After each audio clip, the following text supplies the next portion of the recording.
Hey, what is up, everybody? It's me, Ivan Ramirez with Revolución Educativa, here today filling in hosting our RevvED UP series. If you don't know, Revolución Educativa is an education advocacy organization here in Kansas City, and our focus is to build sustained collective power among the Latino community. And one of those ways is through our RevvED UP series, especially highlighting our Impacto Changemaker recipients. This award. Today we are highlighting one of those change makers. But I just want to tell you about the Cesar Chavez Impacto Awards, uh, who was dedicated about on the legacy of Cesar Chavez, a civil rights Latino farm labor leader, community organizer who focused on social change for immigrant families. Mr. Chavez stood for equality, justice, dignity for all Americans, regardless of their status. So our guest tonight was nominated by a community member who witnessed the power and the impact they have here in the Latino community in Kansas City. They are also in alignment with our values of impact, authenticity, community, personal growth, and integrity. So, without further say, let me bring on screen our Impacto Changemaker, Flor. Hello. Hi, thanks ¿Cómo for estás? having me.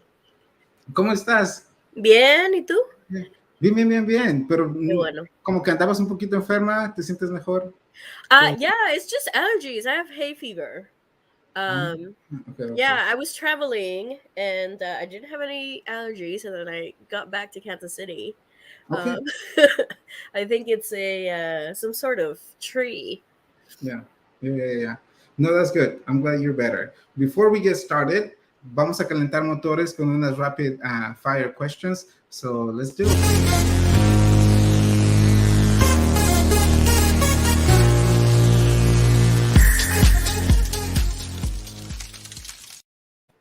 Calentando motores. What is your full name? Flor Lizbeth Cruz Longoria, Where are you from? Mexico. What is your go-to pastime? Watching cartoons.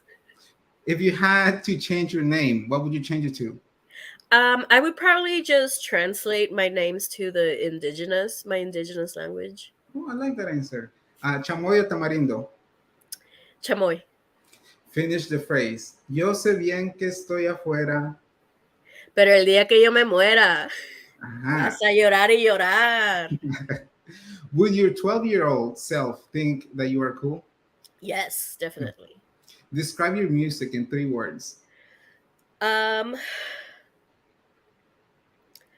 diverse, Latin, and loud. Okay. Favorite Disney song? I actually did not grow up watching Disney Oh, movies, okay. so I'm gonna go with Tangled. Okay. And then last question, can music transform lives? Definitely. Okay. Thank you for participating in the rapid fire segment.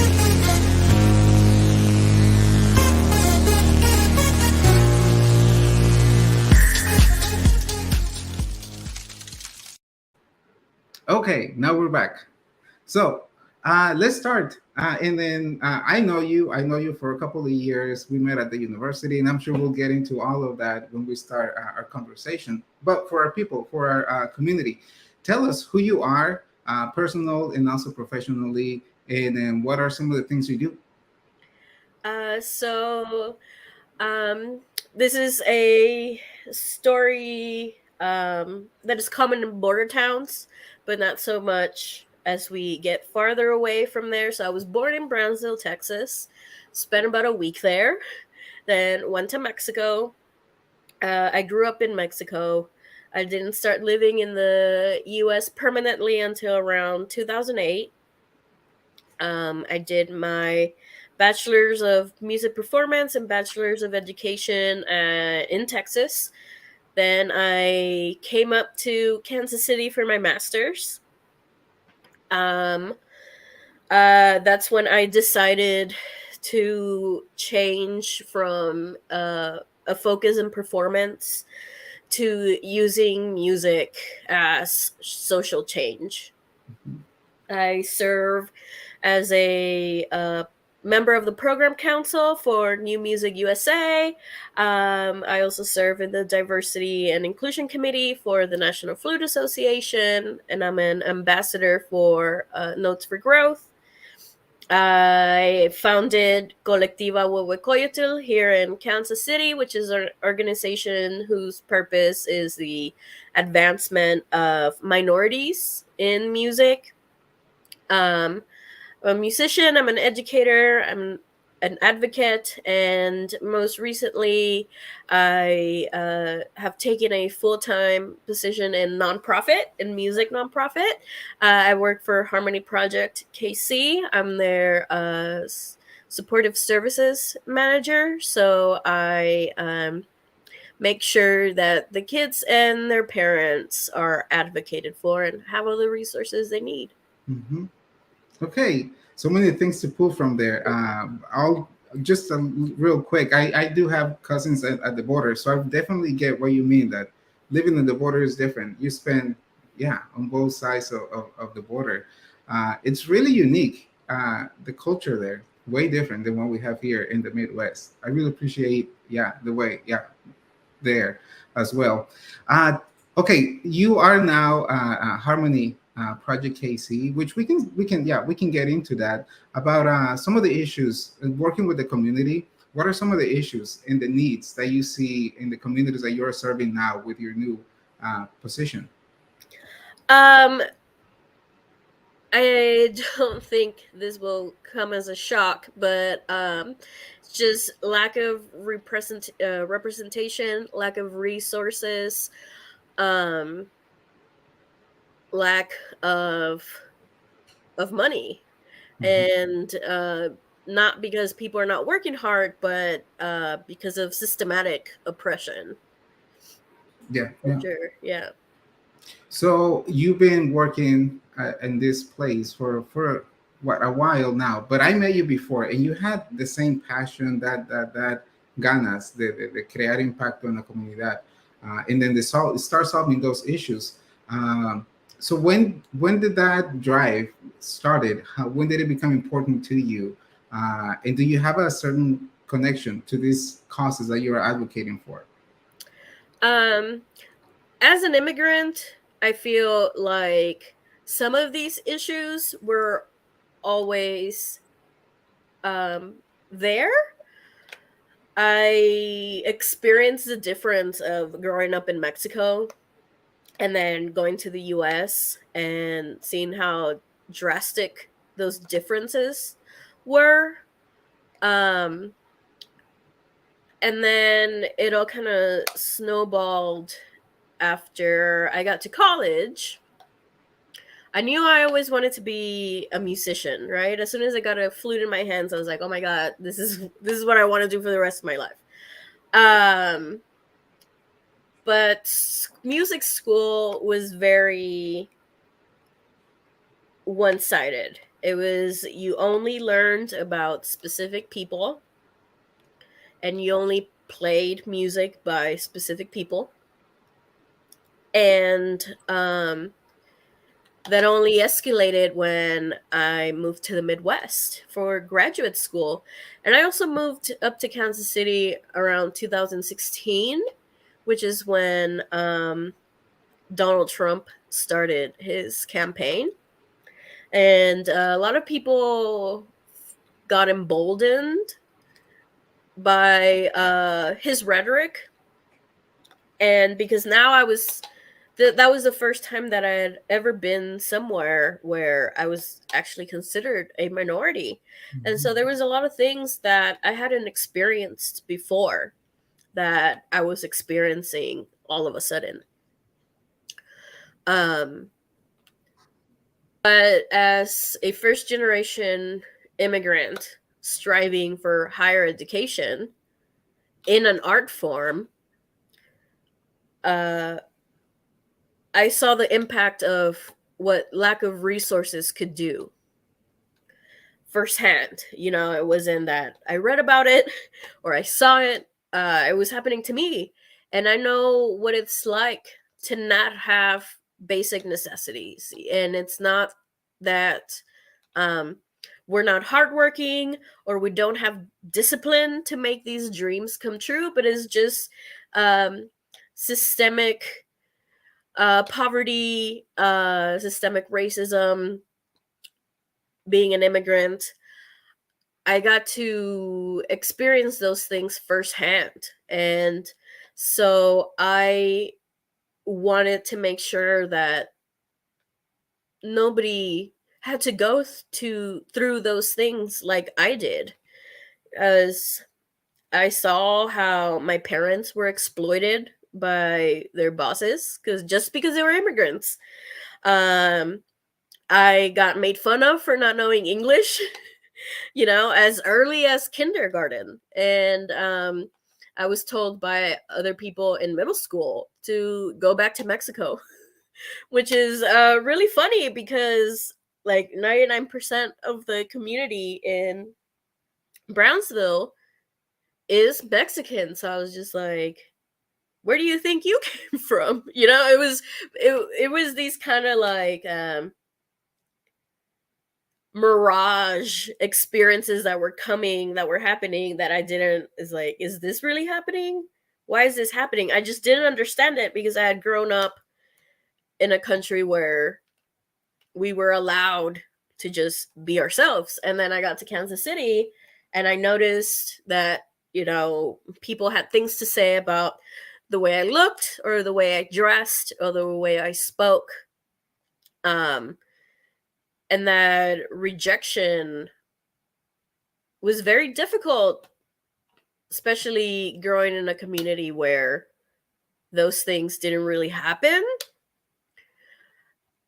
And so I believe that not only is it my duty to open doors and break glass ceilings, but it's also my duty to make sure that the doors that I opened stay opened and that those ceilings never get fixed so that the people that are coming after us don't have to fight the same fight that we have. Mm-hmm. Because if we talk to the advocates that came before us, we start hearing the same stories over and over again, right? And so it was kind of like a sense of duty that, okay, if nobody else is going to do it, then I need to do it because it's not acceptable. No, I think it's really one of the things that you said. I think it's really unfortunate that, especially in Texas, when there's people that are obviously have roots in Latin America or Mexico, sometimes they're also mean to us or express that what racism towards us. But we also see here in the Midwest. But luckily, we have advocates or people that, like you, like have broken those ceilings or opened doors for many people. And then that takes me to the other question: that what are some of the things that you are doing with and for the community to continue moving us forward and creating impact and change? It's a lot of one-on-one conversations, right? We have to find out what the needs are because not everyone's, even though we may all be immigrants, we may be first generation or even grew up in the same country, all of our needs are different. So first of all is going into the community and asking them what they need. Then my next thing is finding those resources at either a very low cost or free. Because if it's not available to the poor, it's not actually going to help anyone, right? It's great that can you get medical care? Sure, but how much is it going to cost? So that's how I like to approach these things is it has to be intersectional. Mm-hmm. And it has to be, it's not radical or it's not sustainable change if it's not available to all. Mm-hmm. And I feel like that's where one of the big disconnections in advocacy is not just providing the service, but how are you going to make sure that everyone can show up to the service, attend the service, and be able to get the service without having to go into debt. Through music, through Colectiva, we put outreach concerts where we educate the audience. We did a one of the first outreach concerts we did was with a mariachi, and so we went through the history of mariachi music, through the different time periods, the different styles, and then fusing what is the future of mariachi music, right? And through volunteer performances. One of the things that I really love to do is give free performances for nonprofit fundraisers.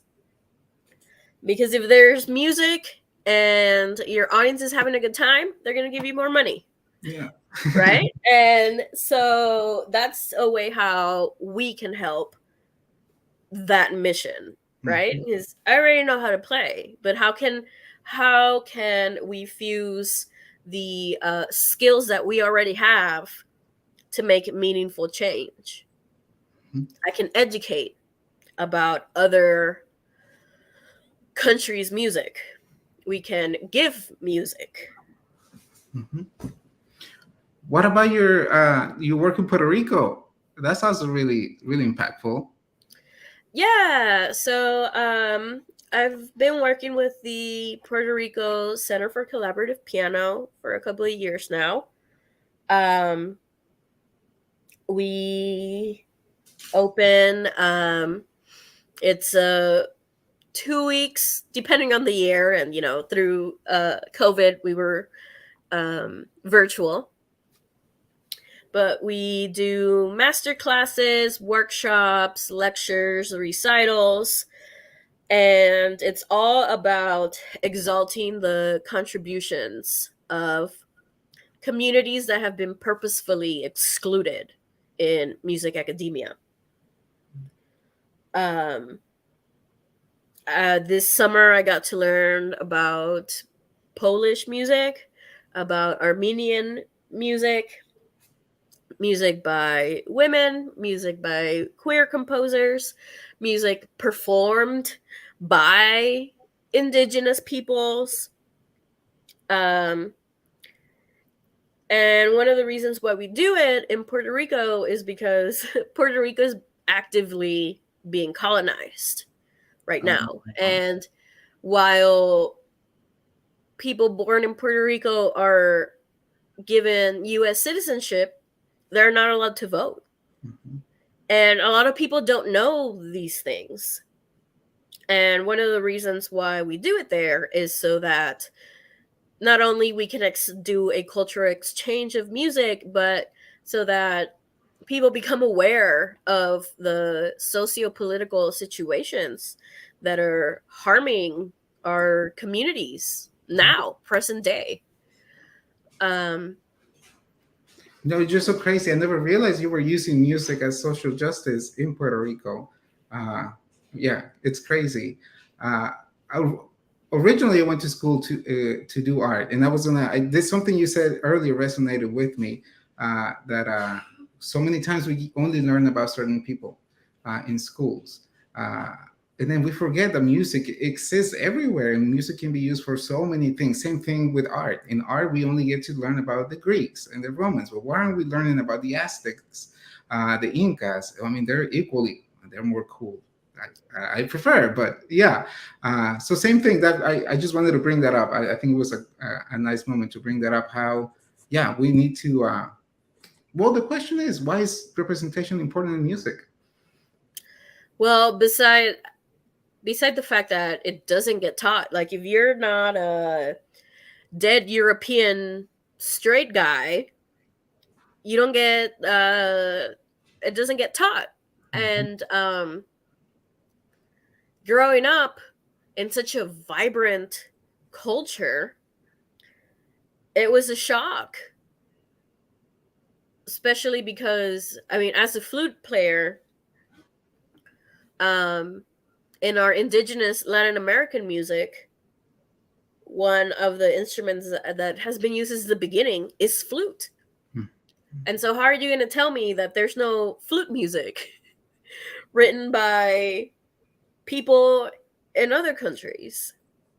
You know, like there was a while when I didn't even realize that there was classical music from Latin countries, even though I was from a Latin country, because in school it was only about these people, right? But we have Baroque music, we have Renaissance music, you know, it's just never part of the curriculum. Mhm. Yeah, I never realized that we had all of that. That's really cool. So, RevvED, we are an education advocacy organization. We just want to hear your story with education, your highs, your lows, important people, important events throughout your education that led you to where you are now. Well, I feel that growing up in Mexico and in a lot of Latin American countries, education and educators are very highly respected. You know, Mhm. like being a teacher is one of the best things you could do. Mhm. And so when I came to the USA, that was not the case. And it was a shock, you know. Schools were the first place where I experienced racism and otherness here in the States. Um, Thankfully, I grew up when we did migrate. I grew up in a geographically situated space where most of us were Latinx immigrants. So growing up, my teachers were all Latinx. But then I left to undergrad, and then none of my teachers were Latinx, you Mhm. know? And that was very shocking. Uh, and from the time that I started undergrad to the end of graduate school, I didn't see a change. People started speaking differently, and people started speaking about, like, oh, these things and representation and social change. But nothing was actually done about it. Um, And so LECs and RevvED's missions are something that have always been very important to me. I'm so happy that Kansas City has a space like this dedicated for Latinx educators, because once I left to college, they disappeared, and then I never saw myself reflected in the classroom again. Mhm. And that creates an interesting power dynamic.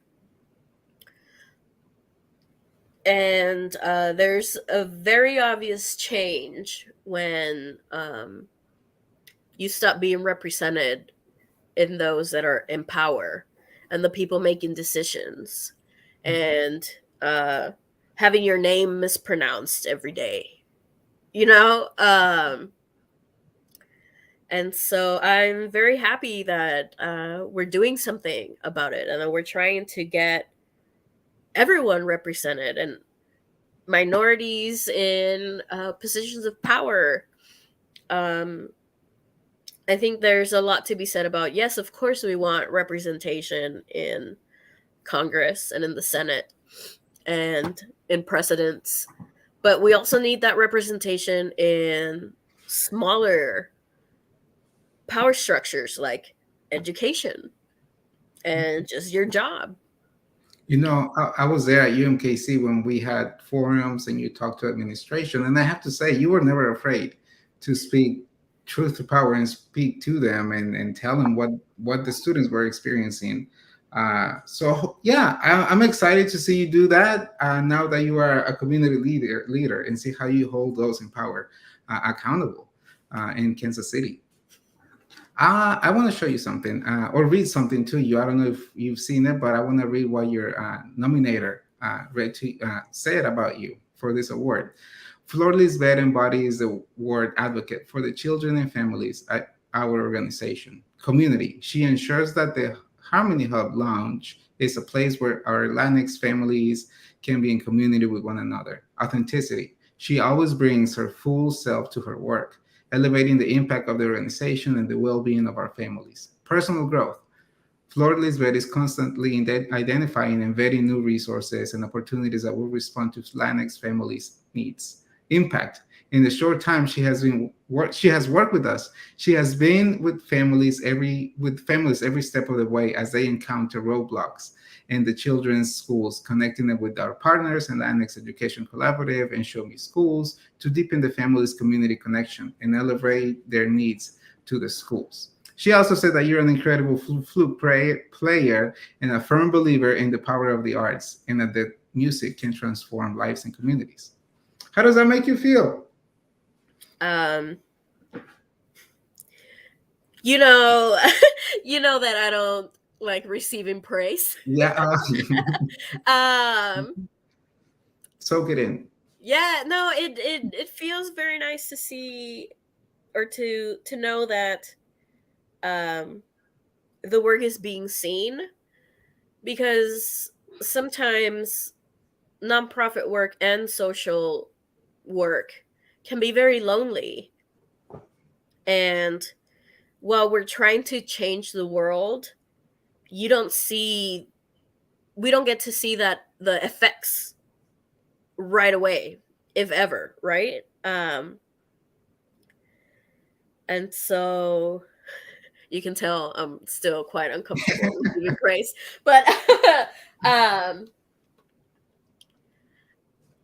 I don't do it to be recognized. I do it because it has to be done. Mm-hmm. And it is very nice to see, to hear that that people are looking for that, and that there's people around you that want to see that change and that will help make that change and facilitate the change, which is why we need allies our on our side. Power, the power structures and white supremacy are so ingrained in our society that without white allies, our work would take years, Yeah. decades longer. Mm-hmm. Mm-hmm. Just because that's how the game has been rigged. And so it always, I guess it still comes as a shock to see that there's people outside of the groups that we're trying to help that are helping and value that and have joined the crusade. Yeah.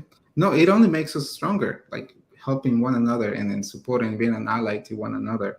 I really enjoy this because I know that there's people out there that will watch this and then you will be an example to them.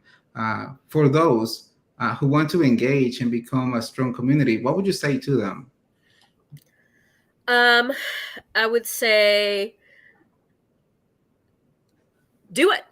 I think that's one of the biggest barriers.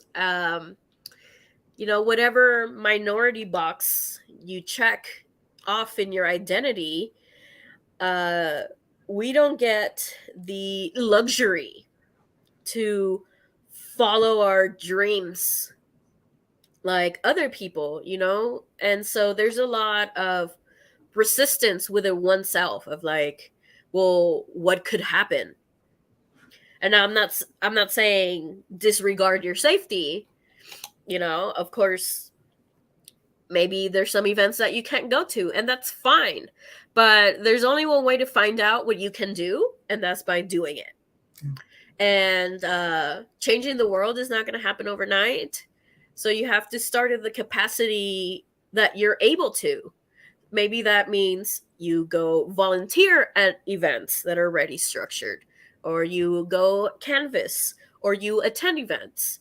And maybe the more you do that, the easier it will become maybe for you to eventually plan your own event and find volunteers and, grow your network to where, now instead of being in by yourself doing the solitary work, now you can say, oh, I know Ivan is gonna say yes. Hey Ivan, you want to do this thing? And then, oh, who do you think in your network is Okay. there? And then, it's creating a network of change. Yeah, there you go. I like that. Yes. Uh, Before we go, I'm gonna show you some comments that they have been there. I just didn't check. Chas Salazar and then Hi Delia, Chess. Hi Delia. who is watching us. Before we go, yeah, I know there's people out there, there's musicians that might probably watch us. Tell us more about Colectiva. Can they volunteer with you? Can they join? Can they go and do free concerts with you? Yes. Mm-hmm. Yes. You can follow us on Facebook. Colectiva Huehuecoyotl. That's where we have our events. You can always reach out to me. My email is florcruzflute@gmail.com. If you're interested, we take artists of all disciplines, composers, musicians, conductors, chamber ensembles, and not just musicians, but poets, um, visual artists, because we can all tell stories. It doesn't just have to be through music. And I think the future of the arts is in interdisciplinary performances. Mm-hmm. Yeah, we're based in Kansas City, but we have done recitals in Texas, in New York, in Kansas. So you don't have to be based in Kansas City to do it. We also want to launch a free lessons program because that's one of the biggest barriers between Latinx first generation immigrant communities. We cannot pay for or afford or even know about private lessons. So by the time we get to college, we are already like 5 to 10, 15 years behind some of our colleagues.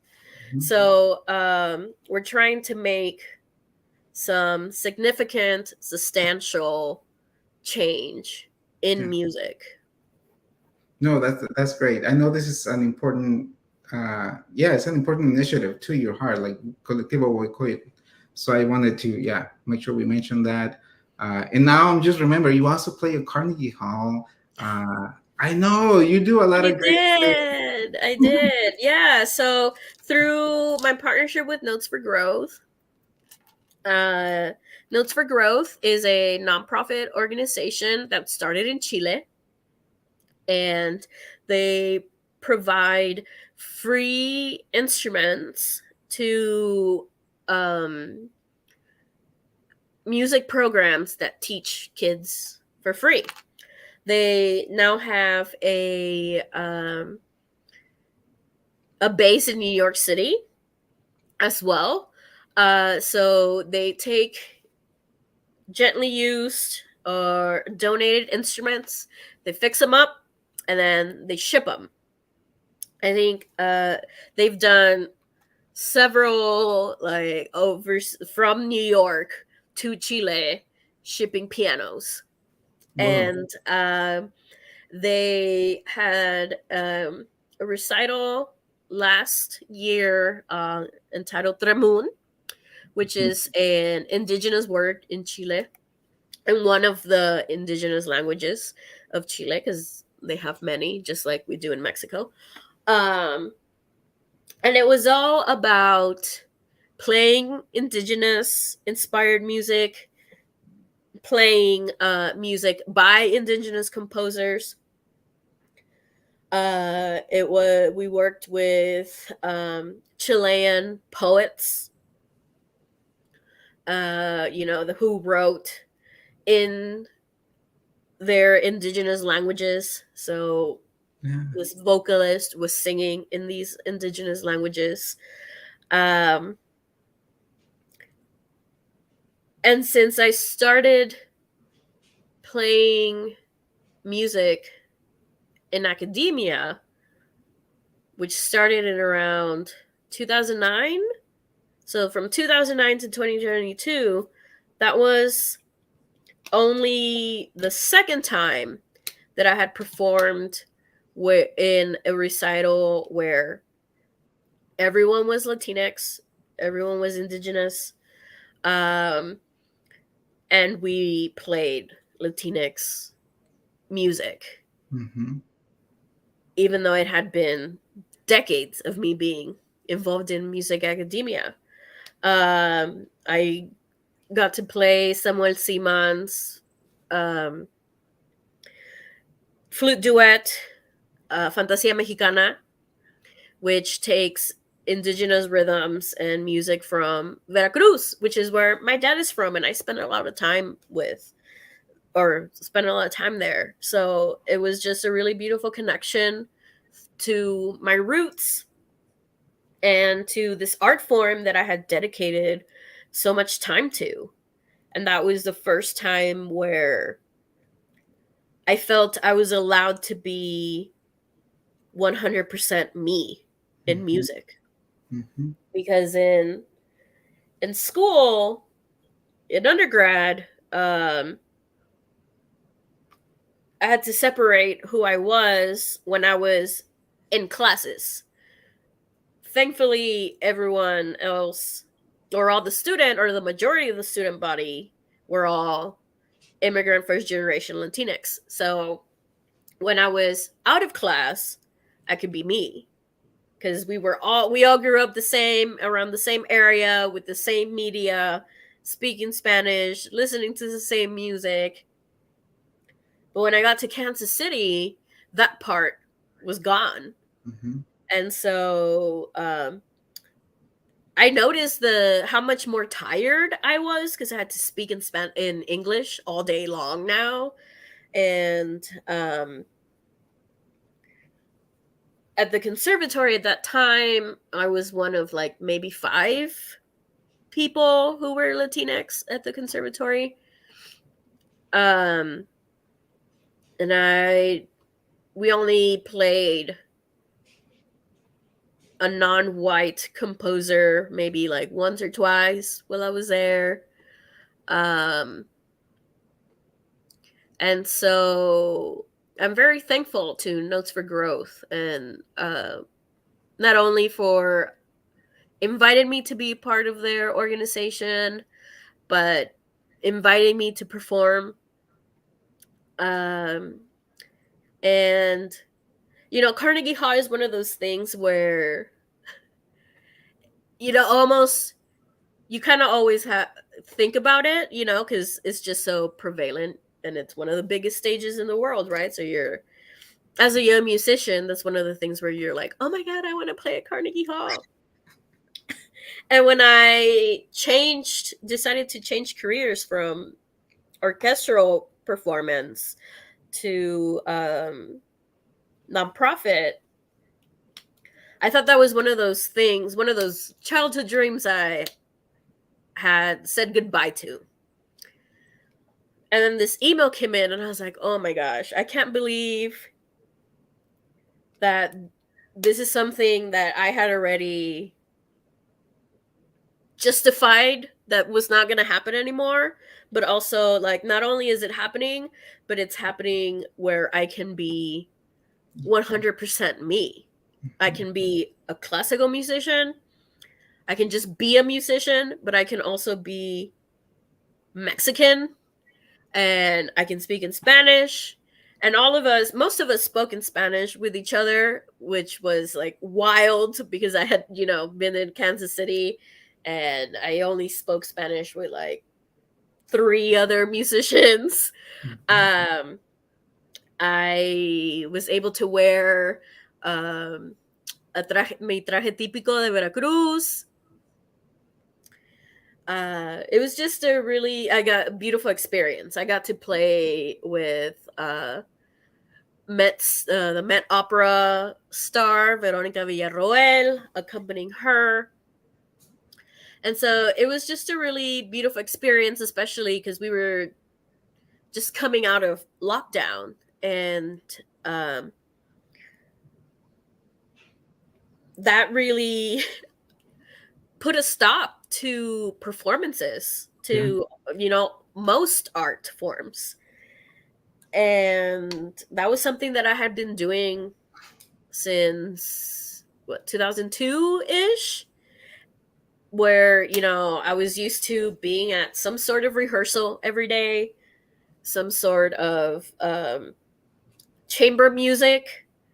I was always about the creating art with other people, and then that was gone, and it was gone for a very long time. 2 years. Yeah. Well, yeah, and like we're barely starting to open up some um venues and performances, and it was hard. It was very hard because it had been a everyday part of my life for decades. No, And I then can imagine, especially as a musician or as an artist, being used to be producing or being with people or sharing your art. It must have been difficult because we didn't have any chance to do that. I yeah. No, I wanted to bring the Carnegie Hall and Colectiva and all of those just for our audience, parents or students, just to know that que sí se puede. And there's different ways that we can express ourselves so we can create change. I know we sometimes know that lawyer, doctor, teacher, but there's other ways that we can, other passions that we have that we can use our passions and talents to be able to create change, like using your music or your love to community. My last question is what keeps you going? um I don't want others to struggle like I had to. Mhm. I don't want others to struggle like I saw my parents struggle. My dad has a civil engineering degree, and my mom has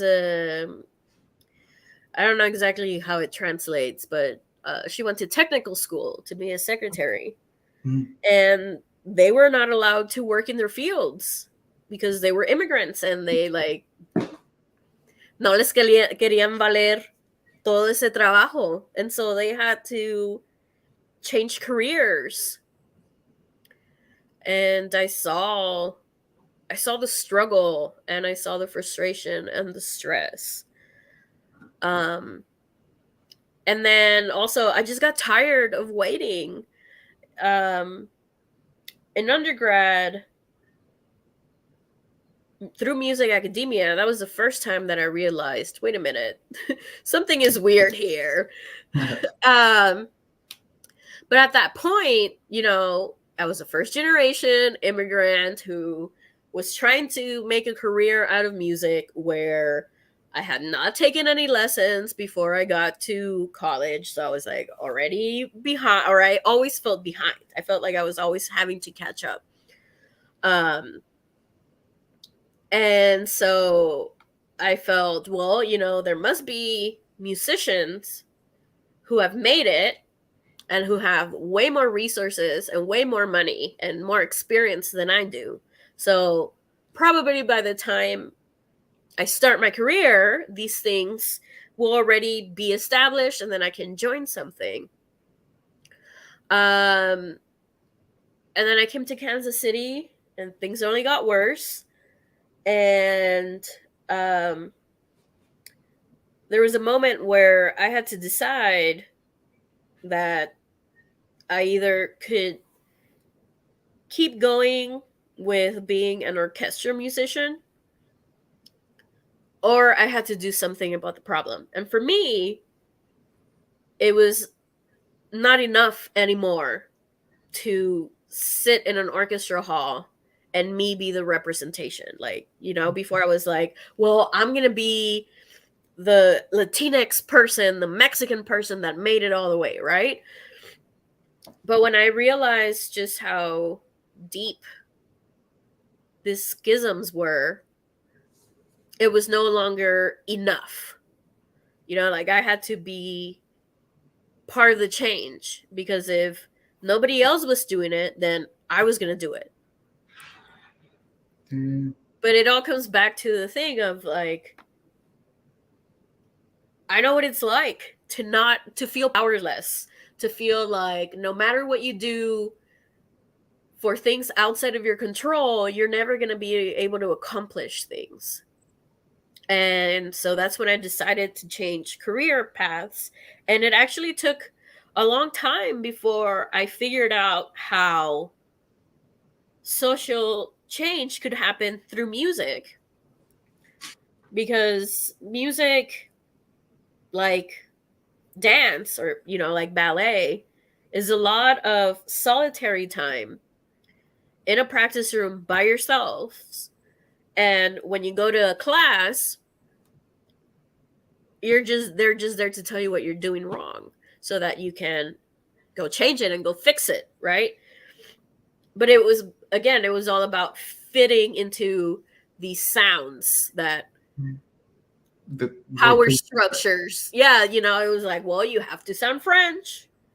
You have to sound this way. You have to sound that way. And I didn't want to sound that way, you know? I think, yeah, you don't have to come up with the idea right away. I think it took me like 1 to 2 years before I figured out how to enact change through music, because I had spent so much of my life training as a musician. How am I gonna bring that into social change? So you don't have to have the answers right now. You just have to have the willingness to say, I want to become part of the solution. I may not know what that looks like right now, but I'll figure it out along the way. And so that's why I feel like you should not wait until you feel ready, because that's never going to come. You're never going to feel ready, right? No. There's always going to be something that's like, well, I don't know enough of this, or I don't know enough of that. And it's okay.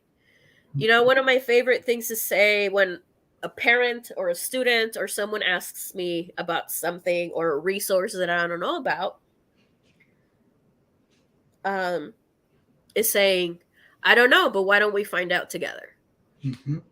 You know, or so you don't have to have all the answers, or you don't have to have your own organization, or, you know, find things you can do at your capacity. That may be just Googling questions, asking your friends about recommendations for books, or asking for recommendations of artists or people that can give you more information. But it's all about that first step of, am I going to be part of the solution, or am I going to let things keep happening? And as long as you are active in what you're doing, it's okay. You don't have to change your life from, you know, in an hour. It's a lot of small steps. You know, you have to throw yourself off a cliff and hope that the parachute opens. You know, Hopefully, it will open. No, yeah, but yeah. You know, it's like you just have to throw yourself at the situation, and then, you know, pies para que los quiero si tengo alas para volar, right? Like, uh-huh. No, but I just want to say that luckily we have people like you. So next time it will not take 10 years for somebody to play at Carnegie Hall with all Latino in Latino music, or yeah, not having enough representation. Now we have advocates. And I'm really, yeah, I was noticing that in Impacto Changemakers, there's people that advocate for environmental advocacy, music. There's people doing it all over the place, not just in education, which Yeah, that's what we do with RevvED. We try to amplify those leaders and those voices. Hope that's how we, I got to the Latinx student body mm, at UMKC, because I was at the conservatory. And when I first got there, there was one other person. There was one person from Ecuador, one person from Colombia, and then me. And when all this Donald Trump stuff started, I realized how alone I was and how alone I felt. And I reached out to my flute teacher from undergrad, and I was like, I don't know what's going on. I'm experiencing racism in the classroom. Like, not just from students, but from professors. People are making build the wall jokes where, it's a joke, but growing up in a border town, we saw that fence go up, and it was very real situations that seemed very far away to some people. And her advice was, you need to go and find all the other um, Latinx people like outside of the conservatory. And then she, sent me a link. She's like, hey, did you know that yeah. UMKC has Avanzando and has this? And of course I didn't. And that's how I got there. And then your office was the one place on campus where I felt safe. And I know that that sentiment was echoed by a lot of the student body. And it's an injustice that there was only that one space in the entire university where we felt safe and safe to be ourselves, but safe to ask for advice and just be who we are and who we've always been. Mhm. No, I'm glad that it made you guys feel that way. Now I see you all that have graduated, and then you are replicating that with other people. Te dejo, ya es hora de irnos. Aquí asustan y luego me apagan las luces. Yes. No, but it was nice talking to you, catching up. Hay mucho de qué hablar. Sí. Yeah. Comunidad, there's other Impacto Changemakers. So if you go to our YouTube channel, make sure you check those out. Get to know Flor, head on over to their Facebook page. Flor, nos vemos y ya, estamos en contacto. Juntos podemos más. Ándale, juntos podemos más. Nos vemos.